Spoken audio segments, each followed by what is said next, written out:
Assalamualaikum warahmatullahi wabarakatuh. Halo semuanya, perkenalkan nama saya Ahmad Amin Rizky. Saya mahasiswa Fakultas Hukum Universitas Lambung Mangkurat, angkatan tahun 2024. Dengan NIM 241021131036. Pada kesempatan kali ini, saya akan memaparkan hasil analisis dan riset saya untuk ujian akhir semester mata kuliah Hukum Pemerintahan Daerah. Di sini saya akan membedah 4 isu krusial yang sedang hangat di wilayah kita, yaitu Kalimantan Selatan, mulai dari fenomena sosial di jalanan, celah-celah dalam peraturan daerah kita, pergeseran wewenang tambang dari daerah ke pusat, hingga masalah penyerapan anggaran yang sempat ramai dibicarakan di tingkat nasional. Analisis ini saya susun berdasarkan observasi lapangan dan studi literatur untuk melihat sejauh mana dinamika pemerintahan daerah kita berjalan saat ini.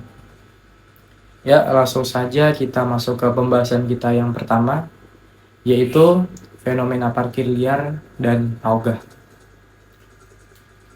Di berbagai sudut kota di Kalimantan Selatan ini, pemandangan juru parkir liar dan paogah sudah menjadi bagian dari landscape sosial kita. Fenomena ini bukan sekadar masalah ketertiban, tapi lahir dari irisan persoalan ekonomi, lemahnya tata kelola kota, dan implementasi aturan yang tidak optimal. Pertanyaannya, apakah tidak ada aturannya? Ya, jawabannya sebenarnya ada. Contohnya Perda Kota Banjarmasin nomor 8 tahun 2011 yang sudah mengatur tarif dan izin parkir. Namun pada praktiknya di lapangan seringkali berjalan di luar ketentuan. Tarif sering digelembungkan dengan dalih keamanan atau kebiasaan setempat, diperparah dengan minimnya sosialisasi tarif resmi kepada warga. Sementara itu, paogah muncul karena adanya ruang kosong dalam pengelolaan lalu lintas yang tidak selalu bisa dijaga petugas, meskipun mereka dianggap membantu di jam macet. Kehadiran mereka berada di area abu-abu dalam hukum karena tidak ada izin resminya. Kesimpulannya, masalah ini eksis bukan karena tidak ada perda, melainkan karena kesenjangan antara norma hukum dan pelaksanaannya yang masih lemah.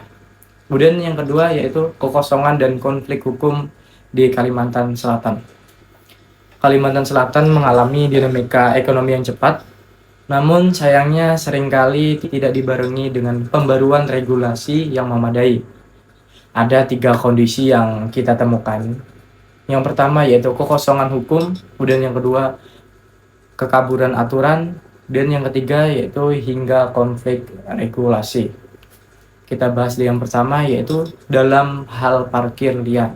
Meskipun ada perda retribusi, tidak ada aturan spesifik yang mampu menindak penguasaan ruang oleh kelompok informal secara tegas, sehingga aparat hanya bisa melakukan penertiban administrasi tanpa efek jerah. Dan yang kedua, di sektor ekonomi digital, saat terjadi penipuan e-commerce, warga Kalimantan Selatan belum memiliki landasan perda yang kuat untuk perlindungan konsumen digital. Begitu pula dengan hoax di Kabupaten Banjar misalnya, belum ada aturan daerah komprehensif untuk mencegah berita bohong yang memicu keresahan publik. Kemudian yang ketiga adalah konflik aturan tata ruang. Sering terjadi ketidaksinkronan antara perda daerah dengan kebijakan pusat terkait wilayah tambang atau infrastruktur. Ini menciptakan ketidakpastian hukum bagi masyarakat di lokasi terdampak. Intinya, Pemda perlu lebih responsif dan memperkuat sinkronisasi aturan agar hukum tidak sekedar menjadi teks normatif saja. Kemudian soal yang ketiga yaitu sentralisasi kewenangan Minerba Undang-Undang Nomor 3 Tahun 2020. Lahirnya Undang-Undang Nomor 3 Tahun 2020 membawa perubahan drastis. Kewenangan pengelolaan tambang yang dulu ada di daerah kini ditarik sepenuhnya ke pusat. Secara filosofis, Ini menjadi tanda tanya besar bagi semangat otonomi daerah. Karena mengapa? Karena secara normatif, daerah kini kehilangan otoritas penuh dalam perizinan dan pengawasan operasional tambang. Padahal daerahlah yang menanggung dampak langsung dari kerusakan lingkungan dan dampak sosial yang ditimbulkan. Dampak sosialnya nyata di Kalimantan Selatan. Masyarakat lokal kehilangan jalur partisipasi dalam pengambilan keputusan karena pengaduan konflik lahan atau kerusakan lingkungan kini harus melalui birokrasi pusat yang sangat panjang. Hal ini meningkatkan potensi konflik sosial dan kerentanan bencana ekologis. Dari sisi hukum, sentralisasi ini berisiko membuat pengawasan menjadi tidak efektif karena jarak fisik antara pusat dan lokasi tambang. Risiko tambang ilegal pun semakin besar saat Pemda tidak lagi mempunyai kewenangan formal untuk bertindak. Singkatnya, undang-undang ini menghambat akuntabilitas pengelolaan sumber daya alam dan memarjinalkan peran daerah penghasil seperti Kalimantan Selatan. Dan soal yang keempat yaitu polemik dana Pemda yang mengendap.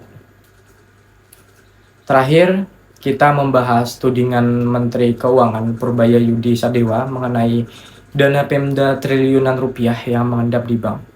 Alasan dibalik lambatnya penyerapan ini disebut-sebut karena sikap kehati-hatian Pemda yang berlebihan dalam pengelolaan kas. Apakah di Kalimantan Selatan ini termasuk? Faktanya, ya. Kalimantan Selatan tercatat memiliki simpanan dana sebesar 4,746 triliun dengan wilayah seperti Banjarbaru, Tanah Bumbu, dan Balangan, menjadi yang tertinggi di Kalimantan Selatan. Kemudian bagaimana respon Gubernur Kalimantan Selatan, Bapak Muhyiddin? Menariknya, kali ini beliau tidak tampil dengan ciri khas kurihingnya atau senyum khasnya. Beliau merespon dengan tensi tinggi dan membantah keras penggunaan istilah mengendap atau uang tidur tersebut. Gubernur Muhyiddin menegaskan bahwa dana tersebut adalah kas daerah yang dikelola secara profesional dalam bentuk giro dan deposito yang terus aktif digunakan untuk pembayaran proyek berjalan. Beliau menyayangkan pernyataan Menteri Keuangan yang dinilai tidak didasarkan pada data faktual penggunaan kas daerah. Sehingga kontroversi ini menunjukkan adanya tantangan komunikasi antara pusat dan daerah dalam mempercepat belanja produktif tanpa mengabaikan prinsip kehati-hatian fiskal. Kemudian yang terakhir yaitu analisis hukum dan kemanusiaan tragedi bencana di Aceh dan Sumatera. Yang pertama yaitu perspektif mahasiswa hukum dan urusan wajib Pemda. Di sini saya sebagai mahasiswa hukum semester 3, saya melihat penanggulangan bencana di Aceh dan Sumatera ini bukan sekedar masalah logistik saja, melainkan masalah kedaulatan hukum. Jika kita membedah Undang-Undang Nomor 23 Tahun 2014 tentang pemerintahan daerah, penanggulangan bencana masuk ke dalam kategori urusan pemerintahan wajib yang berkaitan dengan pelayanan dasar.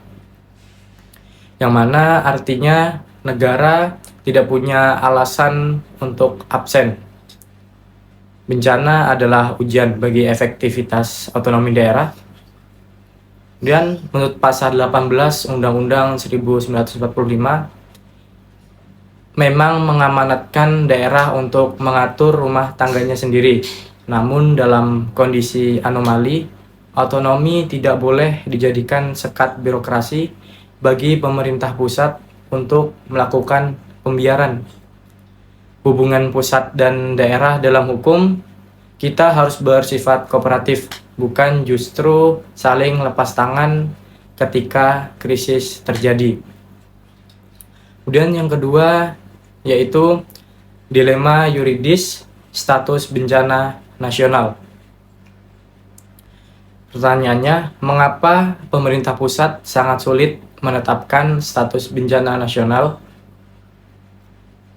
Untuk menjawab pertanyaan ini, mari kita bedah secara normatif berdasarkan Undang-Undang Nomor 24 Tahun 2007.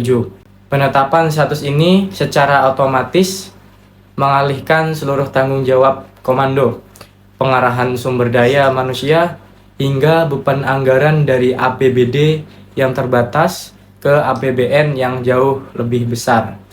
Persoalannya, Pasal 7 ayat 2 undang-undang tersebut memberikan kewenangan sangat besar kepada Presiden untuk menetapkan status bencana. Namun indikator skala nasional di dalamnya masih bersifat sangat subjektif dan diskresioner. Akibatnya seringkali terjadi benturan antara kepentingan politik, ekonomi, seperti menjaga citra investasi dengan kewajiban konstitusional melindungi nyawa. Ketidakjelasan parameter ini menciptakan kekosongan pelindungan hukum bagi warga Aceh dan Sumatera yang daerahnya sudah lumpuh total, namun statusnya masih digantung oleh pemerintah pusat. Kemudian yang ketiga yaitu bedah kasus surat ketidaksanggupan bupati. Kemudian mari kita analisis fenomena menarik, yaitu seorang bupati yang menandatangani surat pernyataan tidak sanggup menangani bencana. Dalam kacamata hukum administrasi negara, ini adalah sebuah jeritan hukum atau legal outcry. Ini merupakan bentuk transparansi administratif. Sang kepala daerah mengakui secara jujur bahwa kapasitas fiskal dan manajerial daerah telah mencapai titik nol atau force majeure. Secara legal, surat ini adalah instrumen penting berdasarkan asas subsidiaritas ketika tingkatan pemerintahan yang lebih rendah tidak lagi mampu memenuhi fungsi dasarnya. Maka pemerintahan di atasnya memiliki kewajiban mutlak untuk melakukan intervensi. Jika bupati memaksakan diri dalam kondisi lumpuh, ia justru berpotensi melakukan maladministrasi karena gagal menjamin hak-hak dasar warga di tengah kedaruratan. Kemudian yang keempat yaitu dampak sosiologis dan state negligence. Secara sosiologis, ketiadaan status nasional ini berdampak pada lambatnya rehabilitasi dan rekonstruksi daerah. Kemudian daerah dipaksa menggunakan anggaran yang sangat terbatas sehingga bantuan menjadi diskriminatif dan tidak merata. Secara yuridis, pembiaran ini dapat dikategorikan sebagai state negligence atau kelalaian negara dalam memenuhi hak konstitusional sesuai pasal 28 Undang-Undang Dasar 1945. Di sini negara harus hadir secara nyata. Hukum tidak boleh hanya hadir dengan gagah saat pemungutan pajak atau penegakan hukum pidana, tetapi hukum juga harus hadir lebih nyata sebagai pelindung saat rakyat kehilangan segalanya akibat bencana alam. Kemudian saran dan reformasi hukum dari saya. Sebagai saran konstruktif, saya melihat perlunya adanya reformasi dalam Undang-Undang Penanggulangan Bencana. Kita butuh parameter yang autodeterministik, yang mana artinya status bencana nasional harus ditetapkan secara otomatis jika memenuhi indikator teknis. Misalnya, kerusakan infrastruktur vital di atas 60% atau lumpuhnya fungsi pemerintahan daerah selama 48 jam. Kita butuh hukum yang responsif, bukan birokratis yang kaku. Hukum harus menjadi jembatan keselamatan, bukan tembok yang menghalangi bantuan sampai ke tangan rakyat. Ingat prinsip salus populi suprema lex esto, yaitu keselamatan rakyat adalah hukum yang paling tinggi. Demikian analisis saya terkait hukum pemerintahan daerah dan realitas yang terjadi di lapangan, baik di Kalimantan Selatan maupun di Aceh dan Sumatera. Semoga perspektif hukum ini memberikan cara pandang baru bagi kita semuanya. Saya Ahmad Tur Rizky mengucapkan pamit undur diri. Terima kasih dan wassalamualaikum warahmatullahi wabarakatuh.